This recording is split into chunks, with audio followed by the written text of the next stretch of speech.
The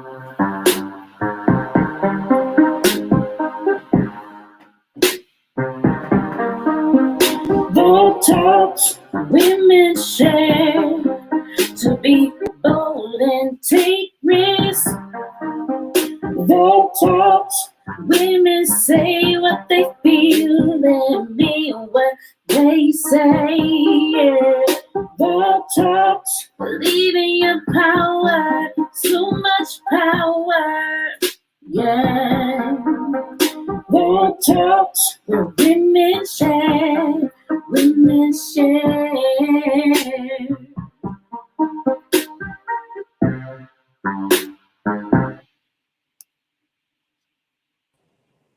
Hey, hey, hey, come on in, come on in, come on in. In the building. Hey, come on in, Hey, come on in. Sorry. Hey, we are here. It's another episode of Vault Talks Women Share. We are excited to be here in the building on tonight, tomorrow, whenever you're watching this. Tonight we have an amazing topic. First of all, it's the Ladies Coaches Huddle, where we are all coaches in some shape or form in the building, coming together, collaborating, sharing with one another around the topic that's near and dear to our hearts, and we have some expertise experiences and what we're bringing. So we're excited about what we are talking about tonight. And it is okay to not be okay. I'm going to say that again for the people. It is okay to not be okay. And so if you guys are new to this platform, thank you for tuning in. There's tons of things you guys can be doing. And you're here with us, the ladies of Vault Talks. And we do not take that lightly. So Vault Talks Women Share is indeed a platform where women can come together to learn more and share more about matters which pertain to their world. It's right here indeed on this platform where women will talk about entrepreneurship, sisterhood, fashion, relationships, and of course, ways to be empowered as women. So tonight, again, it's okay not to be okay. And we are not alone. Lady Liz, Isha, the influencer, we have our huddle with us tonight, being Coach Kira, Coach Nelly, Coach Malira, and Coach Viola. So we're excited to be in the building, in the place to be. So if you don't know, now you know. Hey, Marcus! Hey, boy. How you doing? He talking about hair, bonnets, you know what? Stop. You're doing the most body work, dude. I was giggling at that. Right? Oh, God. So we're going to dive into our show. And then what we're going to do, we're going to come back around and let the coaches introduce who they are before we dive into tonight's topic. So if you are new to the show, our next segment is called Quiet It's Quote Time with none other Aisha the Influence. Come on and influence us. Take us under the influence. Let's go. All right, y'all. So tonight's quote is, there is more strength in restraint than there is in your reaction. Strength in your restraint than there is in your reaction. And I came up with that because a lot of times people who are able to stay calm in certain situations are able to. Oh, we lost it for a second, but it's okay.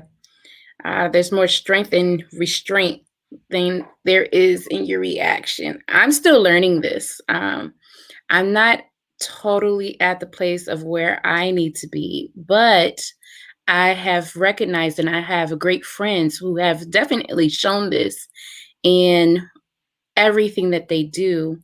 So I have understand that there is and I'm being told and learning on the way that it's good to be silent sometimes. It's good to just let your silence speak louder for you than actually reacting to what it is that you're going through, in whatever case that is. So I've still learning. I'm in the process, and I'm always in the, I need girls like you, coaches like you, girls, to teach me how to really use that power and mold it and really allow myself to like understand the difference between reacting versus just being still learning. And it's in this process is one that allows for us to understand the power of being silent, when to speak and when to shut up, and understanding that it's okay to be quiet and not have a response. For me, I am learning that, there's times when I want to give my 2 cents, which is more like, $5 million than 2 cents, because the wisdom that God has allowed me to share is pretty dope, right? Whoever came up with that 2 cents thing anyways, realizing that we have value, but it doesn't mean that we have to share it right then and there.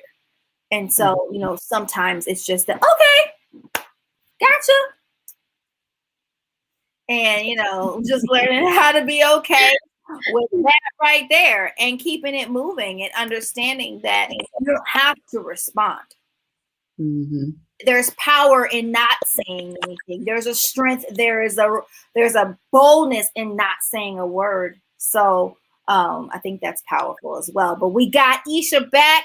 So dialogue with us around your thought process when creating this quote. Let's go.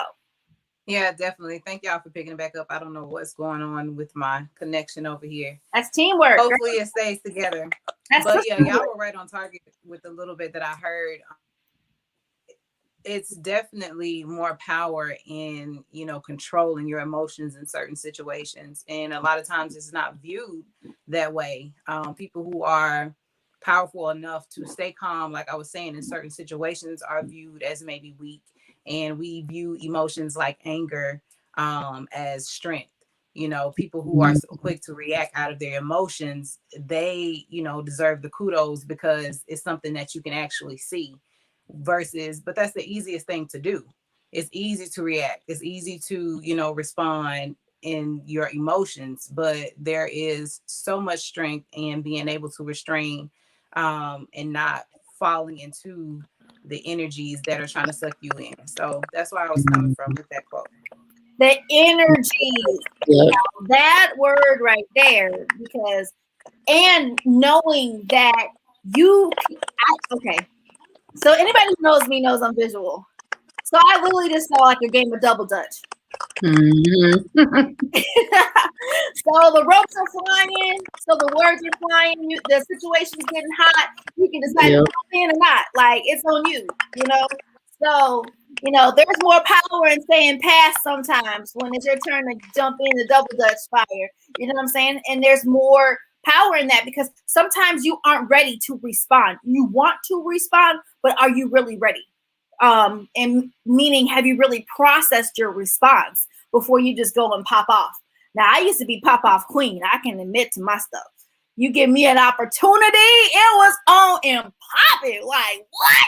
Yes, you want it. And then, so I get excited about that because, man, I would pop off. I had a mouth.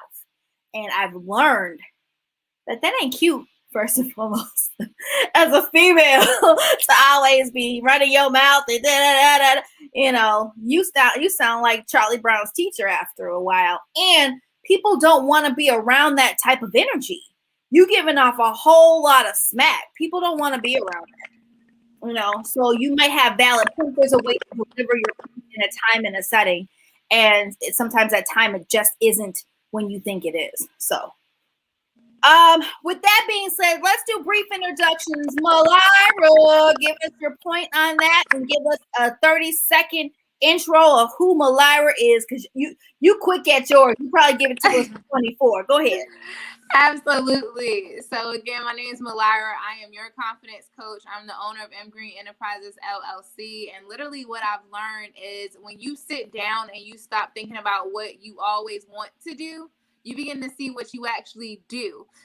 So recently I realized that I am all things confident. So I help women become unstuck and motivated to confidently reach their goals while owning their gifts. And I do that through my 6-week coaching program. We have the next one starting March 9th. So hit me up if you want to get unstuck. I also do Reiki for individuals that want that extra level of energetic healing to get focused on their goals. And it goes back to sometimes having that restraint, being able to let go of the thing that is holding you back so that you can be restrained and confidence and in power.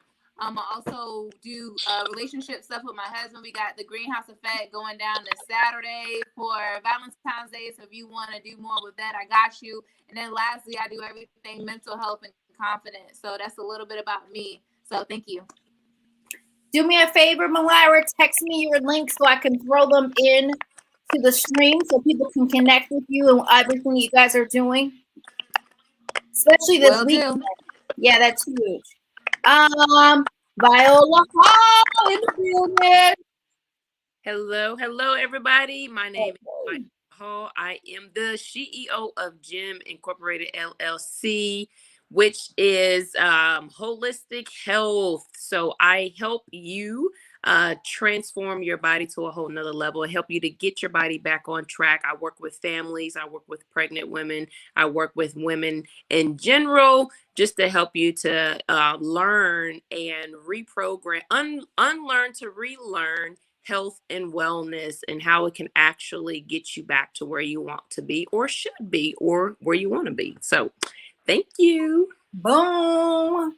Coach Kira, let us hear you. Hey y'all, I am the original CEO to Mom Coach. And what that means is I help entrepreneur moms balance work or their business plus being a mom. It is a serious need. I endured the challenges of juggling a business plus a new baby, and it can send you over the edge if you don't have support and not tune into yourself of what the balance is, because I didn't know what the balance looked like. So I'm there to strategically help you based on my experience how to balance both without going over the edge, because I did it and it's a real thing and it takes a lot, and it is a true statement. It takes a village to raise a child, but I'm here to help you if you don't have that village, because I don't technically have that village. So I learned how to balance, and I'm here to help you strategically put those things in place on balancing both without feeling like you're rejecting or neglecting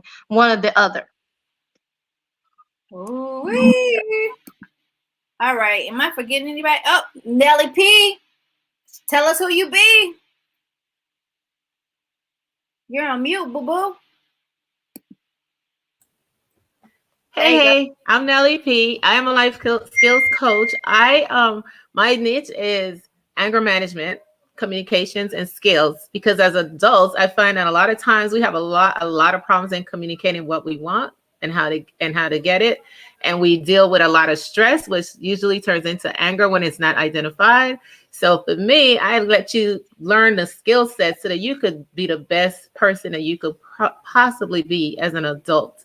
I also just collabed with one of my partners, and we have a company, Marriage Matters, and we will be doing some stuff soon to come to help couples live the better life, because man, it's a lot of work.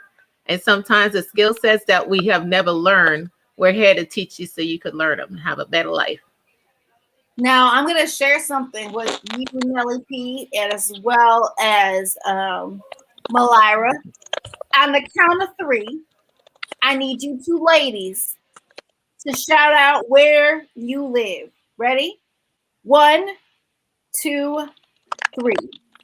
Virginia Beach, Virginia. Virginia Beach, Virginia. Hey, girl. Get out of here. We're like right there. Okay, we gotta hook up. Boom. And we gotta hook up. And that's what this platform is all about, creating amazing Oh my goodness. Awesome. You guys are talking about relationship coaching, doing yes. workshops, y'all live right in each other's backyards. So yes. Oh man, yeah, because we got some stuff coming. We gotta hook up. Yes, I love it. All right, we're gonna move this party train forward. We have some questions prepared. Audience, if you guys want to chime in, please feel free to, especially the ladies who are watching tonight. We're about to dig into a topic that's real. As I was thinking about this, as I was getting ready for the show, I'm just thinking about the things that I was told as a kid and growing up. Suck it up, you'll be all right. It's just a scrape, it don't mean nothing. All these little things that we were told. And, we take these ideas of our childhood based on the words that we were told and the feelings that we were shown around these actions. And now we're adults, women. And now we're, scrambling, trying to figure out, why do we struggle with the fact that it's not okay to be okay? You know what I'm saying? But it actually is. We are really hard on ourselves. We feel like we're Superwoman or She-Ra or, name your favorite character. And at the end of the day, our heart beats the same. We still have emotions and feelings. And we still have things that we have to conquer as individuals. And these ideologies just have really attempted to mess us up. And platforms like this can literally help us shed that weight and shed that light to be able to understand that it is indeed okay not to be okay. And even that much, it's okay to express that. You don't have to hide that.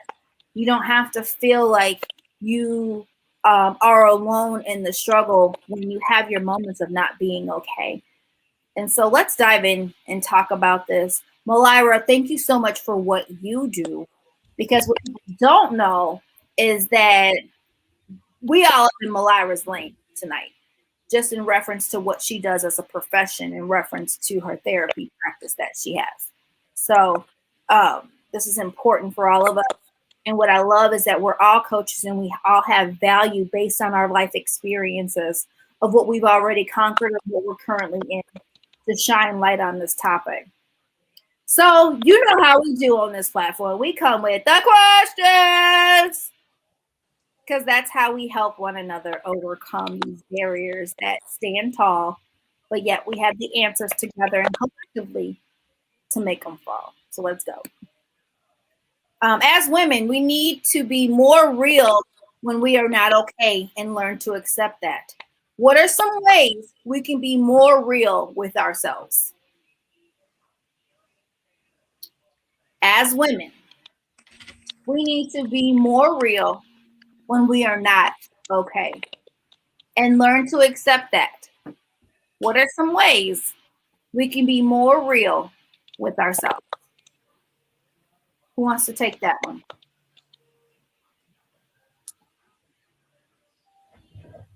I want to go Well, first. I'll start with it. Go ahead, Go, Nelly. Go.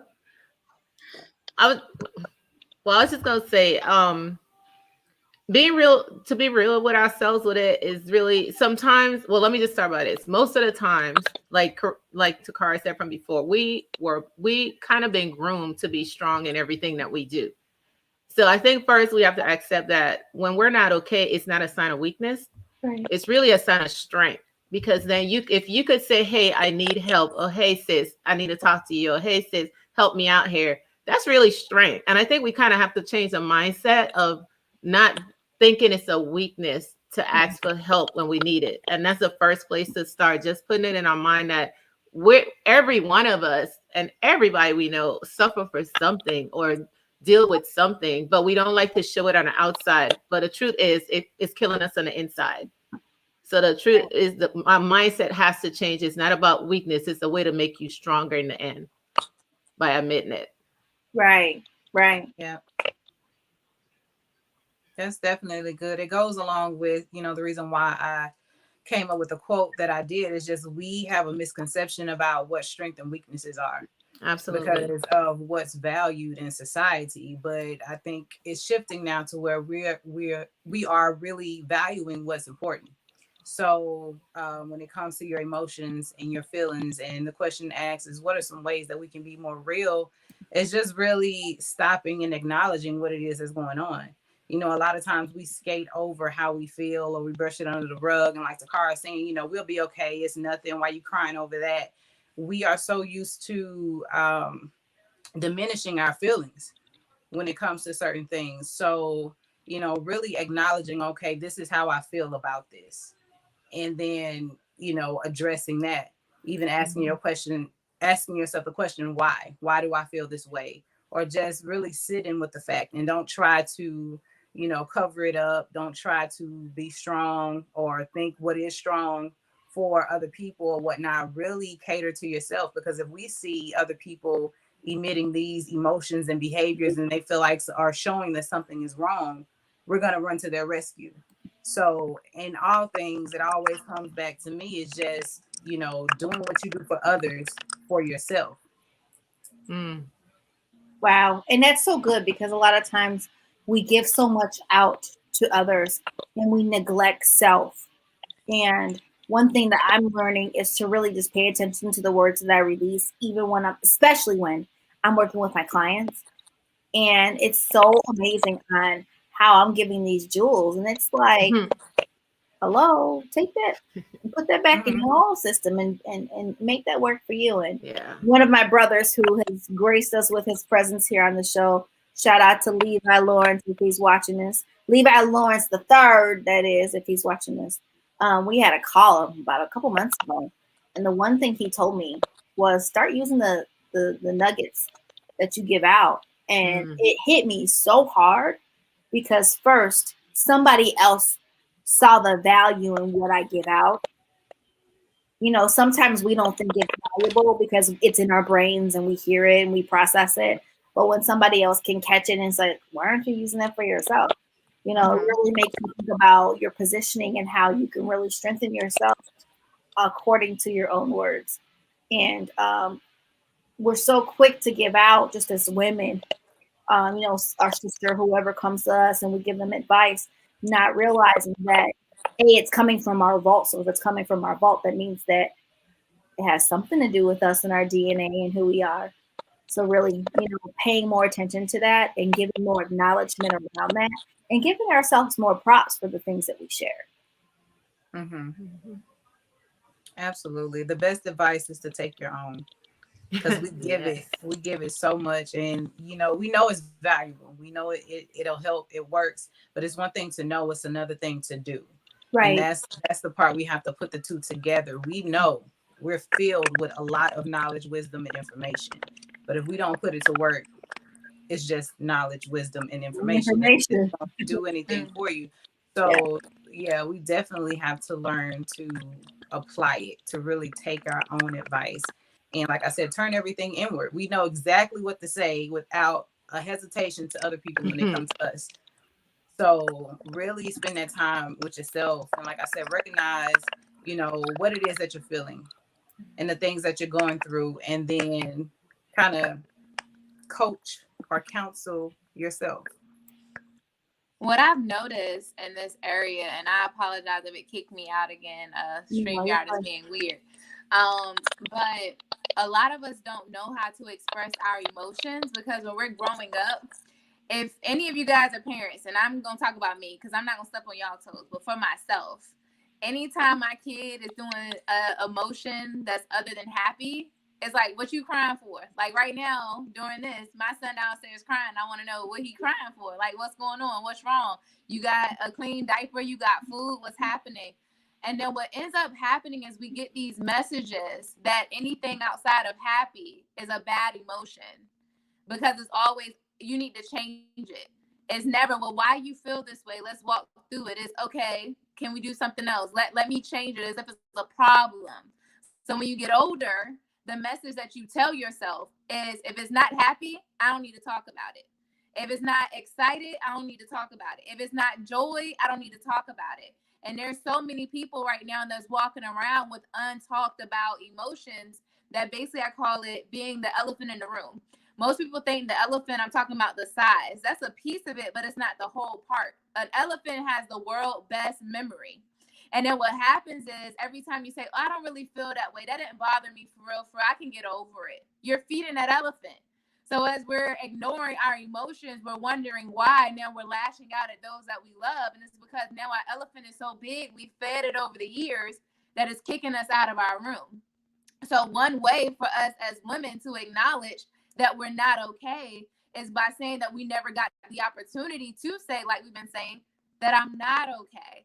And being all right with acknowledging that. Because if you don't, it's kind of like having a soda bottle. Like if anybody goes to Food Line, y'all know the buy one, get one free, and it's your favorite soda, you going to buy it. But 9 out of 10, you forgot about it and it's in your trunk. So then your friends say, girl, come over, I got some pizza for you, because that's my favorite food. You gonna eat the pizza. She say, I forgot something to drink. You remember you got the soda. You go out, open it. You forgot it's been shaken up. And that is how our emotions do. So it's really being able to just give yourself permission to say, this is how I feel and why. And being all right with that. And knowing that the only thing you need to do is give your best in that moment. It's going to look different when you feel good compared to when you're sick. It's going to look different when you're happy compared to when you're sad. But giving yourself permission and not allowing someone else not showing up for you as a kid to hinder you when you're an adult. Let the church say amen. Amen. Amen. Let the church say amen again. Amen. One other thing I want to add to that, you brought up so many great points, Malira. But I also want to bring up the fact that a lot of people say that we always say we're sorry. I remember growing up and that was my favorite word because I didn't know how else to express that side of me. So I apologized for everything when there was absolutely nothing to apologize. I remember growing up and that was my favorite. So we really have to understand that, there's nothing to be sorry about. It's just voicing it and getting it off your chest and getting it out of your heart, so that we can move forward and take the right steps to move forward. And some people may say, but I'm not acknowledged, I'm not heard.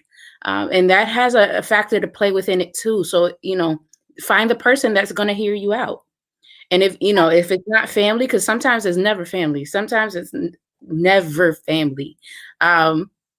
Speaking from experience, but there's always somebody who's either been through, kind of going through, sort of went through the same experience you're going through. So it's all about finding those people that are like-minded like you or have gone through something like you. Reach out. There's nothing wrong with reaching out. And honestly, it's so much easier to talk to a stranger than it is to talk to your best friend or this person, because you always like there's a series of judgment that people start to feel on themselves, because again, you're like, oh, I'm sorry I brought you into my baggage. Sorry I did this. And it's not about that. It's not about the baggage that you hold, because we all hold on to something.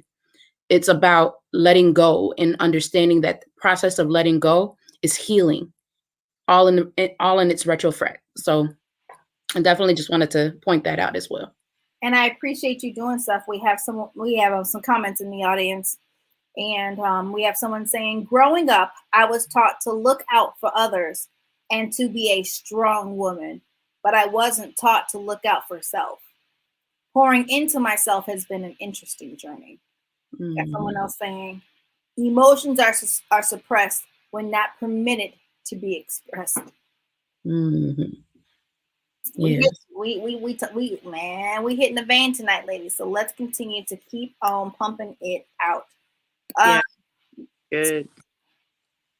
Here's another great question. Why is it taboo to not be okay? Why is it taboo to not be okay? Viola, let's hear from you. Well, first and foremost, when I was growing up, I was taught whatever goes on in this household stays in this household. And we're not taught as children to be able to express our feelings. And I think that's really where it starts. Let's just be real. It starts in your own household. Right. Because your parents only know what they know. Right. Their parents probably taught them that. So they thought that was a great idea to bring their household, right? And teach their that.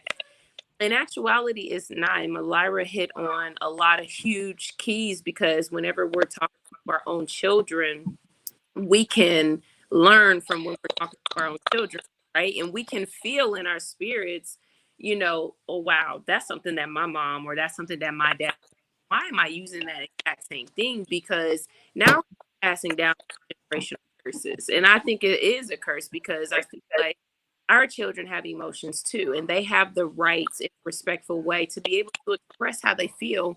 And us as adults have to sit back and have a conversation with them because they're expressing how they feel, and they're more apt to do that than adults are. They're more apt to be free than we are. And so I think it is real taboo because we're not taught at an early age to be able to express the way that we feel, and we suffer with that. This is why so many people have community issues when they get in relationships. This is why so many people maybe suffer from anxiety or, being around, people or whatever it is, because I feel like they have been suppressed as young children, so that's kind of my thoughts on that. And I feel like we need to really, especially those who have children, we have to really change the concept of saying, well, I'm the one in charge, I'm the parent, you have to listen to me. Respect is respect. That's always key. However, your children still have feelings, and they should still be able to express how they feel without you flipping the. That's good. Right. And you said something, Viola, you mentioned respect. And I think we grew up not really knowing truly what that means. From childhood, it meant, don't say anything and then allow the adult to do and say whatever. And you can't speak up for yourself. You can't, express how you feel about anything. You were just supposed to take it. And that's a form of abuse to me. So, we have been, kind of beaten into submission in a sense. And like you said, when you're suppressed, when you get older and you're having to use things like communication skills and, being able to express yourself, you don't have any practice doing so because we were not allowed to as children.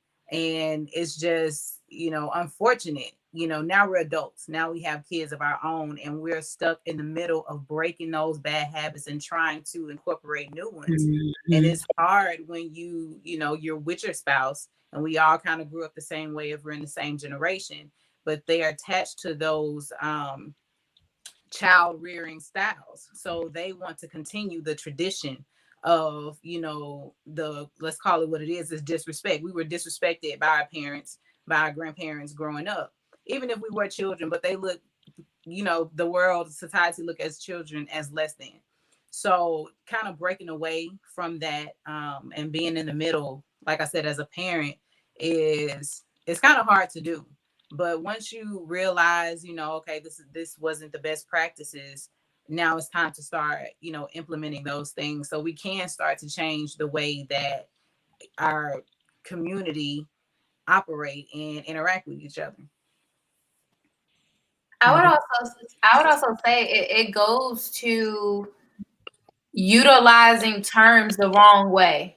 Like, for example, everybody is huge on manifestation. And there are a lot of self-employed people, and I know I'm going to step on some people's toes, not y'all in this room, but somebody that's going to watch it, where if someone can't afford their program, right, the one thing they say is, well, don't you believe in manifestation? You just talked about how much you can manifest this and manifest that. We're utilizing terms in the wrong way. So the reason why it's so taboo to not be okay is because we want to feel, well, you're supposed to be grateful all the time. You're supposed to be thankful all the time. You're supposed to worship all the time. You're supposed to manifest. What you believe is what you see. Like, we throw all of these things out there that I should be able to find a balance to say, like, today I feel like crap. And it should be met with love.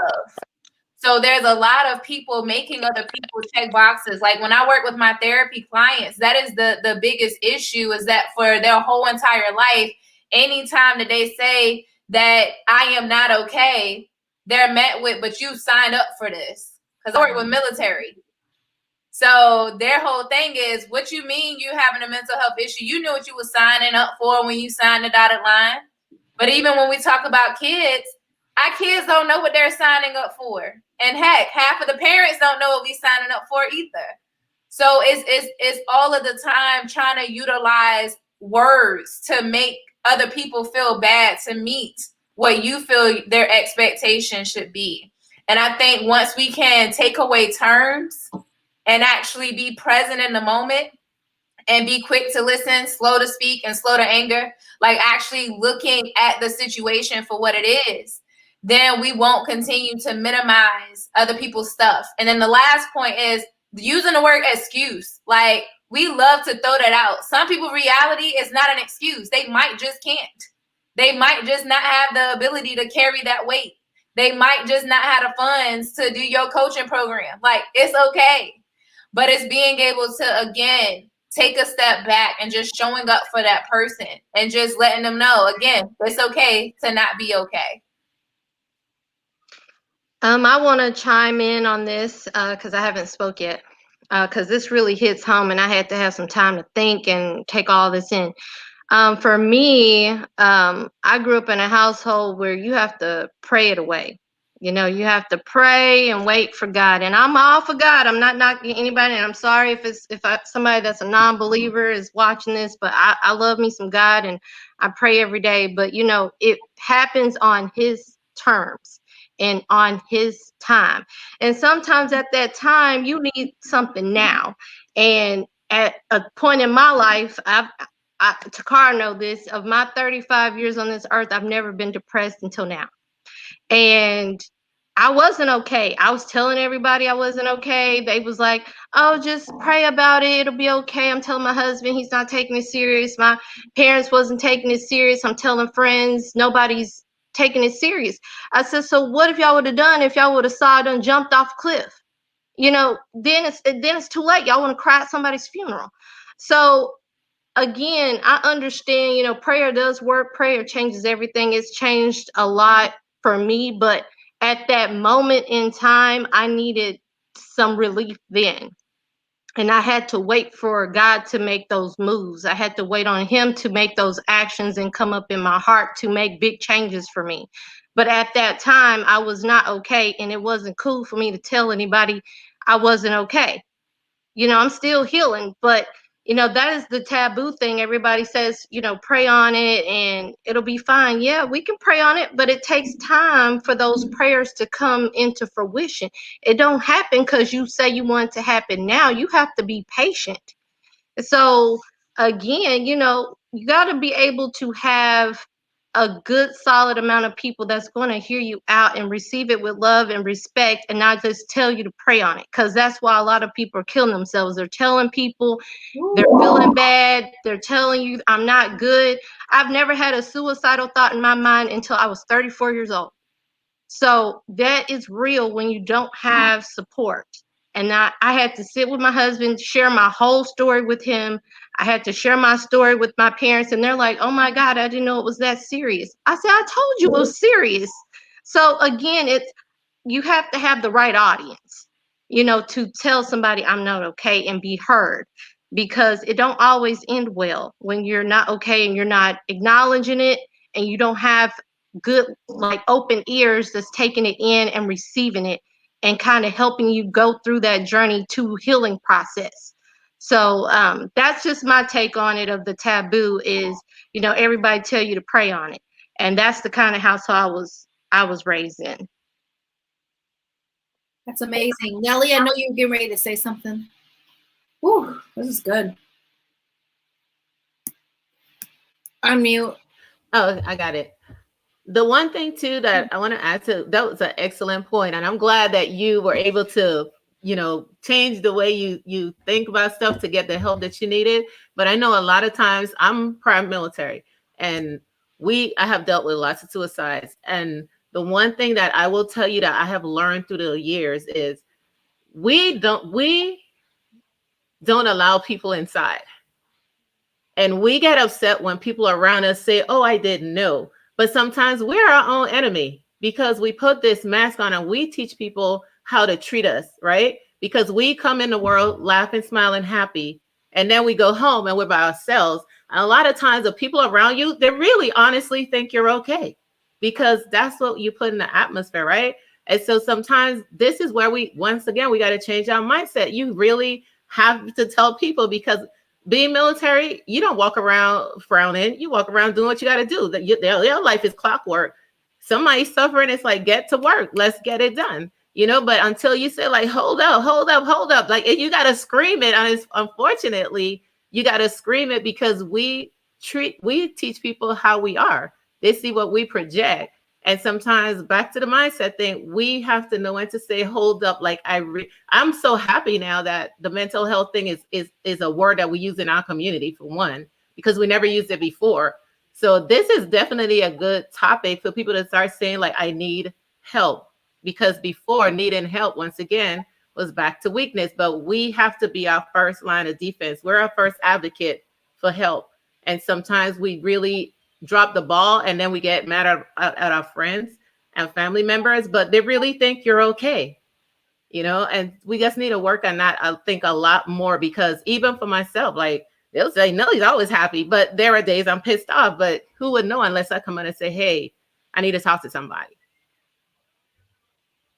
So we owe that to our family members, to at least really let them understand, because our community our grandparents, our parents, suicide, mental health, depression, anxiety, those weren't words they use. So they don't even know. So when we say it, it's like, ain't nothing wrong with you. Go do what you got to do. So come with us. Education piece also comes with that of what it looks like. You are so true on that. And I mean, it has a lot to do with just saying what's on your mind and whatnot. And being able to just express it, and as clearly as you know how.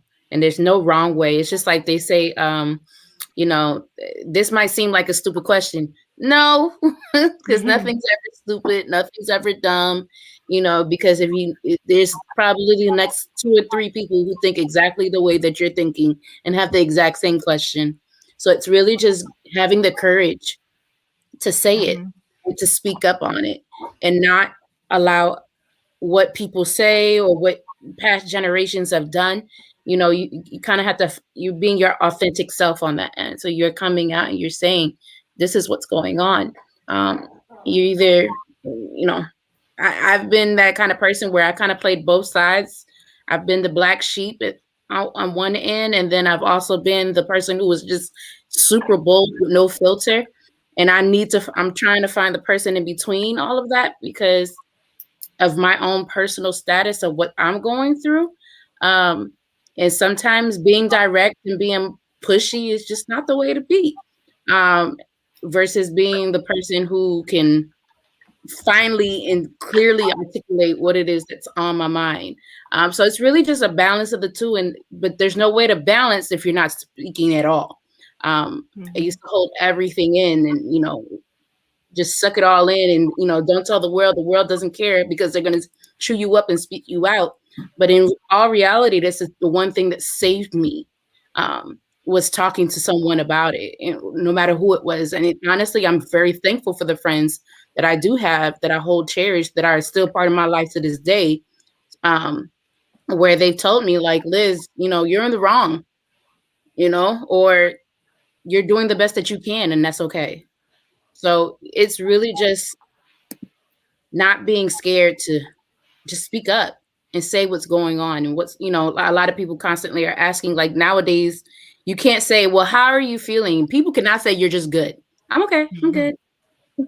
Because at the end of the day, we all know you're lying, because we're all going through something, and the point is not to be, not to say that anyone's a liar for how you feel. No, but just be honest. Be brutally honest with folks when they say, someone comes to you and says, how are you feeling? I'm not in the best predicament, X, Y, and Z, so on and so forth, but this is where I am right now. Because that person may be the one person who can help you out of whatever headspace that you're in, to help you see clearly, so that way you can move past and move through your situation. Absolutely. And with that being said, Liz, we got your question coming up. If you can read that for us. What kind of advice would you give when it comes to compartmentalizing? I can never say that right. Your feelings, especially when you're feeling like not yourself, yet still being productive for the day. Who wants to take that one?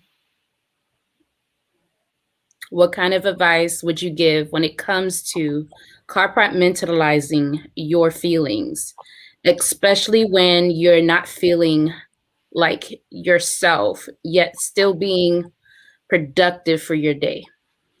I can take that one because I have 3 children. And so for me, I have to compartmentalize a lot of things when I don't feel good. And so I have to dictate roles. So I have to say, okay, I need you to do this. Okay, I need you to do this so that I could either rest or I could either get on a call or I can just take some time for myself because sometimes that's just what we need. We just need a mental break. No phone, no nothing, no internet, no nothing. You know, we just have to be able to just detach from the world, you know, so to speak, so that we can get our cups filled back up. So whether that be, you know, you going to listen to, you know, gospel or whatever, jazz, whatever it is that you listen to, or taking a bath, like sometimes we have to just detach ourselves from the world and go have that mental break so that we can get our cup filled up so that now we can come back a little bit more joyful, right? A little bit more happier so that we can be more productive. So I would just say dictate just different roles, especially if you're working from home and you have children or you have a husband, you know, or a spouse that's, you know, supportive of you, you know, to allow you to be able to do that. I think that's very important because I stopped taking on all of the responsibilities. I'm not gonna lie. I'm teaching my children how to do laundry. Like y'all dirty up the clothes too. I'm not about to be cleaning everybody's clothes every single day. No, no, no, no, no, no. No, I already have a life full of taking care of you guys, making sure y'all eat, making sure, you know, the kitchen is clean and stuff like that. So as a woman, we try to take on all these responsibilities. Have a life full of and we try to dictate leadership to the people that's in your household and give them a little bit more responsibilities that they can handle, of course, so that it can relieve you of some pressure. I love that. It's just creating a healthy balance by being real and relevant in your present so you can control your emotions now instead of blowing up later when you really aren't okay because you didn't blow it up. You didn't pop, pop, pop, pop, pop, pop, pop. And so that I think that's super powerful on so many levels. I think a lot of times we tend to tuck away our feelings and emotions and how we're in on what we're dealing with to save face, one, to save the conversation, two, saving face, meaning just so we can be like, you know, even kill, you know, let me just keep it moving, let me not say much because if I know I say this it might turn into this, but I really mean this. And just sometimes what I'm learning is to just fall back, evaluate where what I want to say. Is it relevant, or is it something that I need to say later on? So you know, be understanding how to compartmentalize your life as a whole will help you learn how to respond and to react when it comes to your feelings because now you've had that experience of that big word. I can't even say it right now. Compartmentalizing your feelings and your emotions. And the way that I look at it is like doing the laundry, folding it, and tucking it away in its right place. You know, it's neat, it's clean, and so our words should be neat and clean. So we're not all up in our emotions when we want to pop off, you know, and we're real, we're human. It's a work to get to the place where you don't pop off. And for those of you who may not know what popping off means, it means catching an attitude and saying something that you really shouldn't be saying. Or you can look it up in the Urban Dictionary. Oh my God. I brought this up because I am a mom, a single mom, and a brand new mom. And for those people who don't necessarily have the help and support that they need, I know women who are married, but then their husbands are gone all day. I can't speak on that. I can only speak on my experience. So what I've understood from that is taking breaks. And it's okay if the laundry doesn't get done. And it's okay if anything, for all the new moms out there, Carrie, if nothing gets done, it doesn't get done, fine. And just being okay and taking that nap because you know you need it. So it's really understanding like where you are in your point in that point in life and understanding what's more important. So is it my health is more important, my stability, the fact of me feeling it, I don't necessarily need to feel all the joy in the world, but just a little laughter goes a long way. And I always try to find the funny out of anything and everything. Um, and some people can take that the wrong way. um, but it's understanding the fine line on that end. There's a finesse to everything that you do, and I think that when it comes to single parents, uh, you just have to like kind of know your lane. And telling on myself, telling my story, I had to move back home with my parents because I didn't have it all together, and that was a humbling experience. It's still humbling because I'm still here. Um, and I am very thankful for what they are allowing and what they're giving me and what they're able to do for me in the midst of an uncertain moment. Because right now it's just me trying to get back on my feet and get to the place where I need to be so that I can be there for my son, given that I am a single parent. But at the same time, I'm also understanding that don't talk to my son that way. Let him say, he understands fully and understanding that, you can, there's different ways to express yourselves. So when I say compartmentalize, I'm also saying, just not allowing what was the old way. That's not the new way. This is not this way. And being very respectful in that margin between the two generations, because not everyone's going to get it. But also, and that's why I say I find myself apologizing for things that I shouldn't really apologize for. It's understanding that I'm not trying to step on your toes, but also don't step on mine. It's okay to have a discussion. It's okay to debate. It's getting loud. It's letting your voices flare up because now you're so deep into that conversation and you have an opinion to make that now you're ruffling feathers. And it's not about that. It's about you have an opinion, I have an opinion. Let's talk it out.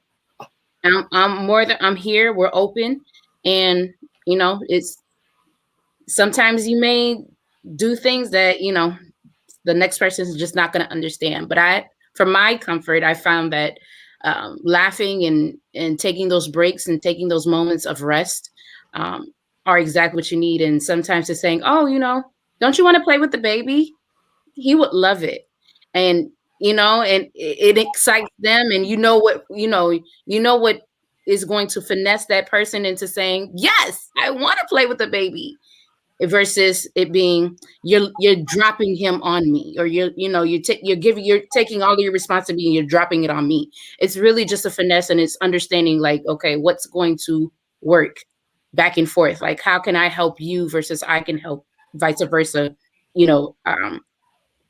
I can do for you that you can do for me on that end. So it's really just understanding and not stepping on anyone's toes and being very honest as much as can be, with what you're feeling and how you're feeling, so that way no one feels the pressure of anything else where it's like, oh, you're dumping. I'm not dumping. I'm just telling you how I feel. So for this question, I would tell that individual stop shoulding, and not SHITING, but SHOULDING. Stop shoulding all over the place. That is where a lot of our feelings come from, is when we say, I should always eat healthy. I should always take care of my kids. I should always be productive. I should always be getting better. And then what happens is when we're not doing what we said that we should be doing, then that's when those negative emotions come up. So I like to tell people, just be kind to yourself. You can't give what you don't have. So Wayne Dyer, he's a dope motivational speaker. And he was like, if you ask me for 12 oranges, I can only give you 12 oranges if I go to the store and get 12 oranges. And there are some of us that are trying to give out what we just do not have.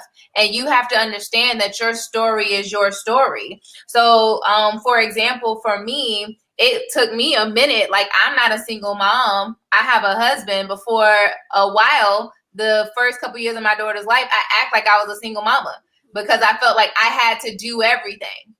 And it was like, no, like, use your husband. Like, get out of the way. He want to be daddy. Like, leave it alone. But I had to learn how to deal with my emotions. It's not even about compartmentalizing your life. It's really about being present in the moment that you have. And whatever in that moment, if that moment you're serving as mommy, be mommy. If in that moment you're serving as worker, be worker. In that moment, if you serving just by yourself, being present helps you compartmentalize those things because you realize I can only give what I have. Mm-hmm. I can't give nothing else. So those feelings of being overwhelmed, those feelings of being sad, those feelings of being depressed, that can be kind of eliminated a little bit when you allow yourself to understand that only right now and right here matters. Yes. That's a good point. I remember when my son was young, somebody told me, because I have my career and my son, and they said, you could have it all, you just can't have it all at the same time. And that was a powerful statement to me, just to what you just said. Like, yeah, you got to be present in a moment. Sometimes you have to be mom. Sometimes you have to be at work. Sometimes you have to be cleaning the house, but you can't do it all. You can't. And you can't have it all. You can, but you can't do it all at the same time. It just doesn't work like that. So live in the present moment where you're at, especially when you have kids and a family. It's a lot of work in itself. Yes, it is.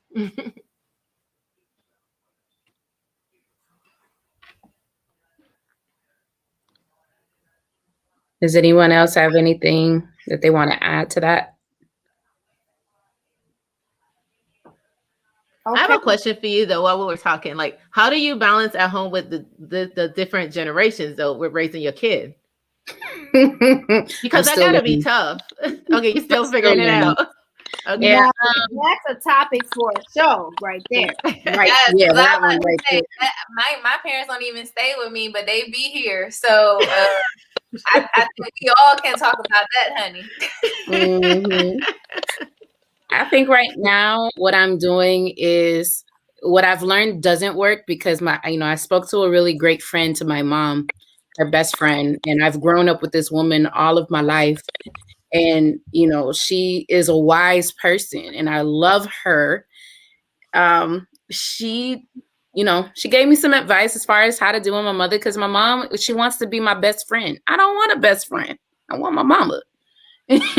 So it's a really tricky situation to deal with because she wants to have these conversations that have nothing to do with, what's really going on right now versus, I guess like my life that I, because of COVID and everything that's going on, I'm like, I don't really have a life outside of my house and my child. And I'm very thankful to have the whole year to spend with him and not have to worry about, work or, where the money's coming from. Because thank God he provided. He provided, and that's all I had to worry about was taking care of myself, getting up every day, making sure that I actually brush my teeth, wash my face, things of that nature. But when it comes to my mom, we are completely different, but yet so much alike. So it's really just a balancing act of, telling her and inviting her into conversations. Like, I'll see her cleaning the kitchen and I'll just go in and I'll start helping out and just doing stuff. And then she kind of thinks that I'm getting in the way, but I'm not. It's just my form because I know she likes things to be a certain way and it's catering to her needs. Oh, Mom, what do you want to eat for dinner tonight? Simple little conversations like that kind of spark her interest and her joy. And she just wants to then do more and tell me more. And she tells me about her whole life and things that I think that are very inappropriate for me to know, but I still listen. I still, kind of a little too much. And she catches on and she's like, I'm just going to stop talking. We're like, no, you don't have to stop. But that's my joy in finding, like,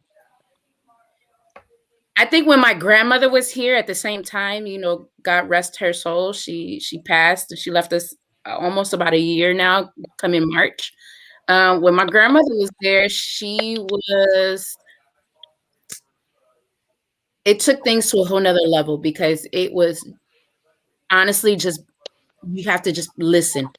I was just in a place of listening so that when she said something that really affected me in a way of greatness or of just, I'm so happy she even said that, because there's parts about her life I don't know all that well. And and I've see what has come about from generation to generation and why they're so closed off in so many different ways as to why from her parents, because she was a product, or not product, but she was a result of a rape. And, so she's closed off, and and I am so much like her, even though I wasn't in that type of situation. But because of how we hold ourselves up, it was, I have so much of her than I do my mother. And my mom always feels like she's singled out. So I always have to be very mindful, to include her. And she's going to watch this because she does. And that's going to be another conversation that we're going to have. And it needs to be honest and it needs to be truthful. So it's a fine line between, I won't even call love and hate. It's a fine line between just not sugarcoating and being very honest. Yeah, it's a way to express yourself. I guess, people look at the same relationship in two different ways. But we have another question scrolling across the screen. I know Takara want to get to it before we close out. So it says, coaches specifically pour out a lot for their clients. How can we be more aware of when we need to be refueled? And this is so true, especially, even if you're not a coach, if you're that friend who's always giving advice, you find yourself pouring out and pouring out and pouring out, and people keep returning with their cup, getting filled, right? Because they know it's good. They know you're going to give them something that they can use and that they need, especially for their moment.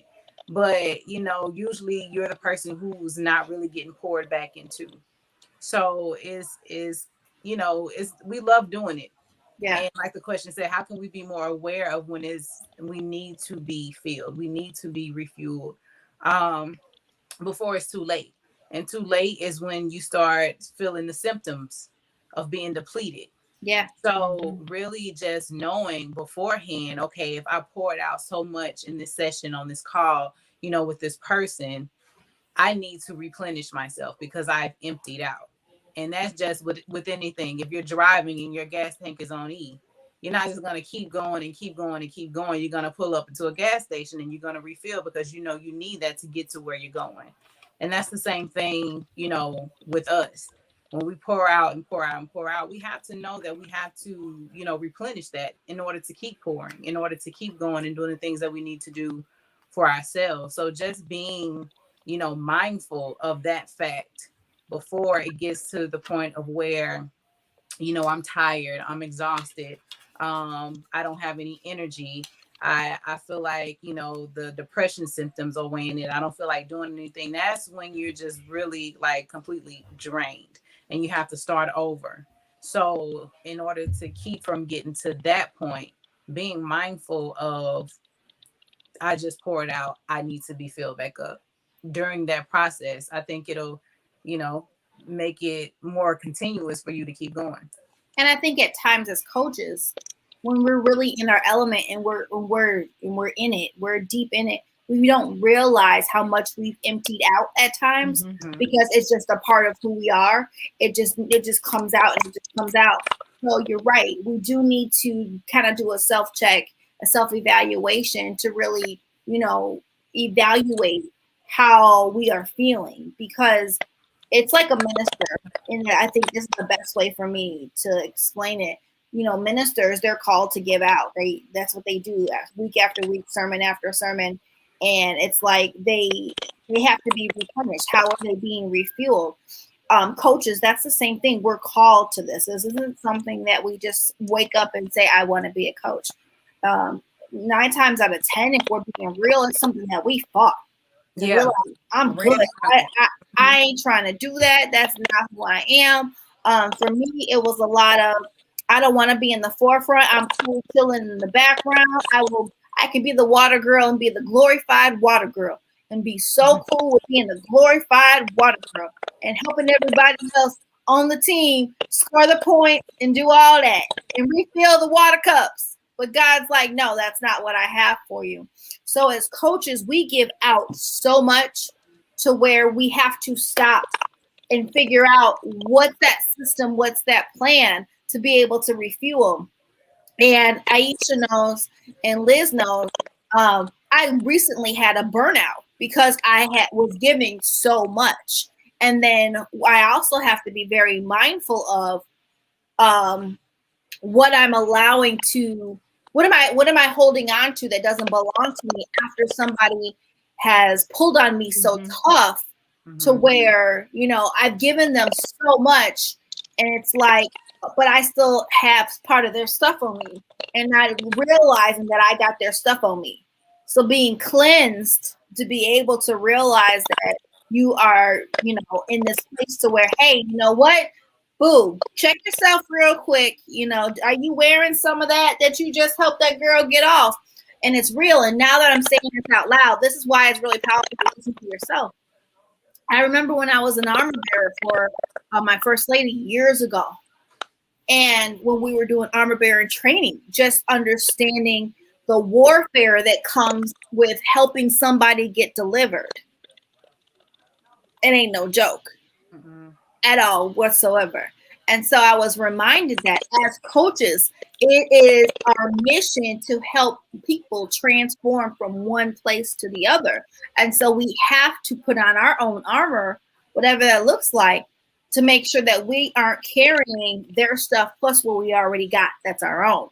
But at the same token, we're doing our job, doing our life's calling to be able to help them effectively, but not to internalize what they're going through as well, because that's not going to help the next person, and it sure is not going to help you. We do have a comment really quickly. I want to throw this up here.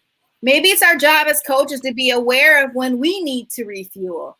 I feel like my clients may not have the adequate awareness to gauge if I need to refuel. They come because they need the guidance back to themselves, not to us. Okay. Amen for that. I was gonna say, honestly, it goes down to not personalizing that person's journey. And I think that's what depletes us. It's not us walking in our calling. It's not us pouring out. It's us taking personal the outcome of their journey. It's us taking personal the outcome of what we've shared. So did we share the right thing? Are they going to have the biggest transformation? What is going on? So when we attach ourselves to the outcome of what they have to do, then now that's when we take on the weight of their own journey. You're just the person to provide the tools. You're just the teacher. They got to do it. We're human beings, not human doers. And I think sometimes in the coach's space, we do and do and do and do and do and do, thinking that that's going to make us better equipped, thinking that that's going to bring more people our way. And that's what's really depleting us. Because when you're flowing in your purpose, you're going to get refilled anyway. But when you take your purpose and you turn it into something else, then that's when we become depleted, because it's kind of like that competition. I want to be the world's best life coach. We're not the only life coaches. You know, I want to be the world's best therapist. And I share that just out of personal experience. Like all day long from 7 until 5, well now 6, I work with military. So I got everybody PTSD, sexual trauma from 7 o'clock in the morning to 6 o'clock in the evening. Then I'm jumping into being a coach. And what I had to learn to do is I had to detach. So one thing that I can ask coaches to do is find a way to detach. You know, we do a lot of back-to-back sessions, but before you jump into that last session, ask yourself, what am I carrying into this next piece? What do I need to let go? Instead of waiting until we do get depleted, and then it's like, oh, snap, well, where did all this come from? Like, ask take the time out, even if it's just a 1 minute deep breathing exercise. Or for me, I do Reiki, so I can actually detach my energy from that person. Or you may do prayer, but find a way that you are done with that person when you are done with that session. And a lot of times we don't do that because we want to take personal. Well, did I say the right thing? Is it really going to help them? Then if they backslide, then it's like, oh, well, did I not give them the right tools? No, they got to learn how to use that hammer on that nail instead of that screw, and it's not your responsibility to make them do that. It's just our responsibility to walk in our purpose and our passion. Woo! That's good. That's good. Yeah. You made a lot of valid points, Malara. But it also, I'm not gonna say but, and it also depends on where you're pulling from. Because a lot of this is spiritual. Yeah. And when you're not, studied and you didn't go to school for psychology and you're not a therapist and that type of thing, but you give excellent advice, you're pulling it from a place that's within you and that you're connected to something that's bigger than you, a different source. So that can be depleting as well. You can lose a lot of energy just from tapping into that and then pouring out, but you can also be depleted just by listening. You don't even have to say anything. And you're hearing, what this person is pouring into you. So, and what you said was a great point. It's like detaching, but when it's personal, when it's somebody on that personal level, you tend to invest more of your feelings into what it is that they're going through. So detaching is definitely, a good thing, even in those situations. Just knowing that, this is not you, this is not your story, this is not your baggage. You're here for a purpose, serve that purpose, and then allow them to do the rest. This is amazing. Closing words from whoever we heard from. Well, I wanted to say something. I'm sorry I couldn't share my screen because this baby right here. I wanted to say this before I got off. For me, how I know it's time for me to be refueled. I've learned that as I coach, I need to reach out to my own mentor and my coach. That's how I keep a balance. I'm a Libra. I like to be balanced. So usually as I coach people, let's say if I did 5 people or so for the week or more, I get with my mentor that same week so I can get refueled. If I didn't have a successful week, maybe I'll skip that week with my mentor. But I think it's always to be good is as you share with other people, you also need to connect with the person you're also getting more knowledge from that might be a little bit more successful than you or have attained more clients or more knowledge than you. So as you continue to share and bless others, you have to also get blessed and get knowledge from somebody other than you, like for mentorship. So I always touch base with my own coach or mentor to get refueled as well. That's good. That's real good. I love that. Let's hear from Viola. Hey, ladies, I'm sorry. I'm actually trying to prepare dinner because my children got to go to school tomorrow. So I had to do half and half. What you ladies said was very powerful and very true. And for the work that I do as being a holistic health coach is somewhat kind of like counseling. And every session is going to vary because we're not just dealing with eating right and exercising. We're actually dealing with the whole mind, body, and the spirit. And so if a client comes to me and they're feeling down and out, they're not feeling right, they feel like they had a horrible week, we don't just talk about, okay, well, what did you eat? No, we're going to talk about and we're going to address why you're feeling the way that you're feeling, what caused that feeling, and we're going to get to the root of the issue instead of just covering that up saying, okay, well, that part doesn't matter. But in actuality, it does. Our emotions dictate the outcome of things that we do. So it's very important that, that we deal with that and we help our clients to be able to heal and leave that session knowing that, okay, even though I was supposed to show up and we were supposed to talk about this, I actually feel so much better because we actually addressed what was actually going on with me, with my feelings and my emotions. So, with that being said, yes, we have to be able to put some time in between our clients. We have to be able to space out that time and don't schedule a client you know, 10 minutes right after you just got out of a session, because you never know how that session is going to go. So for me, we meet every 2 weeks, and that's very, very key that you have that space, because we're dealing with other people's spirits, and those spirits can affect you. They can affect your outcome on some things. So it's very important that you do space out your time. If you got a lot of clients, at least put 45 minutes in between each client. And that's going to allow you time to debrief. That's going to allow you some time to get back to your mental ground. It's going to even allow you some time to eat something and drink something, so that you're not trying to fulfill your client's needs, but you're also fulfilling yours as well. That's good. That's good. Well, have we heard from all the coaches? Nelly? My thing is, since I've been coaching, Friday's my day. I don't coach. I don't see nobody. I don't talk to nobody. It's my day to hang with my girls, and that's my relief, because you need it. You absolutely need to have, and that's my self-care. Like, I refuse to coach anybody or talk to anybody on a Friday. It's just my thing, and that helps me download from the week prior to. Amen to that. I like that. I'm working on that. I'm working on that. You started. I know. I'm still working on that. I'm working on not scheduling anything on Fridays, but a lot of times I spend one day where I can literally work on projects for clients where it's not, everything going on. So I have that day that I don't do anything, and then Sundays I don't do anything. And then I'm learning to space my time. There's a whole bunch of stuff that I'm learning after my experience that I had on Saturday. It was crazy. I had an anxiety attack that literally my heart was racing, my mind was racing. It was crazy, like 4:00 in the morning. And all I could do was call on Jesus for real, and took some anointing oil and put it behind my ears and my forehead. And I knocked out like a baby. And I got up the next day and I was trying to figure out, okay, what happened? Retracing my steps, had conversations with my amazing significant other and then one of my brothers, and just the two of them, and I got it. And so I'm like, boop.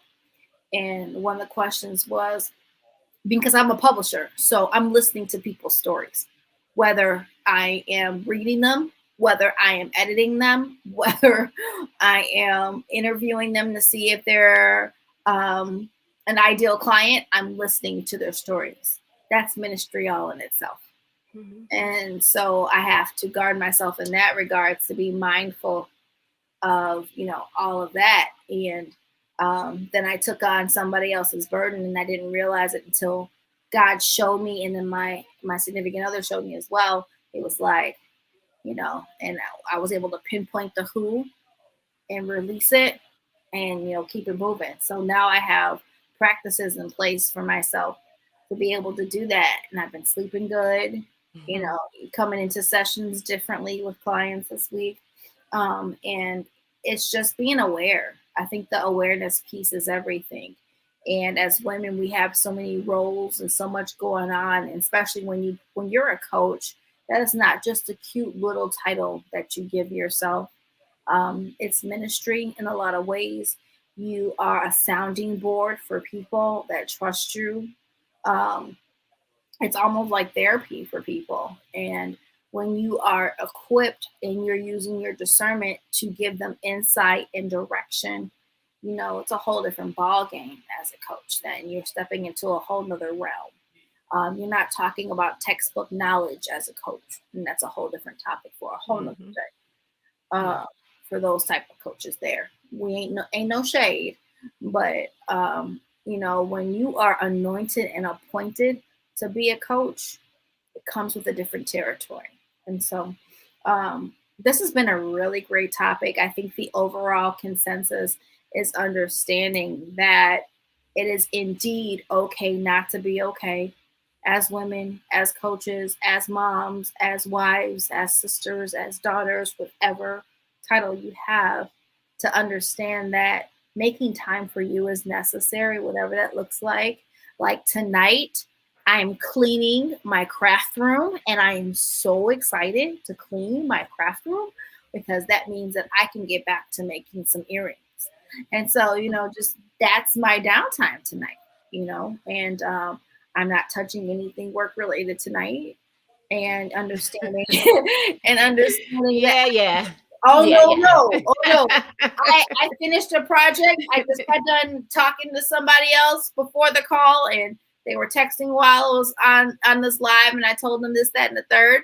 And so I'm good for the night. When I tell you I'm about to turn on some Alexa, about to turn on some jazz music. I think I just told her to do it.